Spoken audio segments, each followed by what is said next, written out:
Kadir'e bağışanlar. Aydadan alım salam, Göyçe mahalım salam, Göyçe güzel cennetim, benim şanım şöhretim. Yerazlar hürmetlidir, değerli kıymetlidir. Kim ki Yeraz balasıdır, yüreğimizin parasıdır. Adları zirvelerde, yani her endeverde, saklayıp hürmetlerin, temiz niyetleri. Göyçe mahalı Ağbular, Turala doğmadı torpaq, atasıdır Tevfik kişi, yaxşılıqdır vərdişi. Nəvəsinə qoymuş adın, daşır babasının adın. Yusif Ayaz qardaşı, qoy uca olsun başı. Hər üçü də sağ olsun, gələcəyi parlaq olsun. Mən də bu ehtimaldan biraz deyim Turaldan.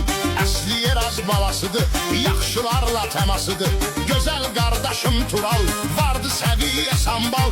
Onun maşını 01, C001. Ağırmaz başımızdı, Yeraz kardeşimizdi. Onun ucadır atsanı, Göyçe mahalı ünvanı.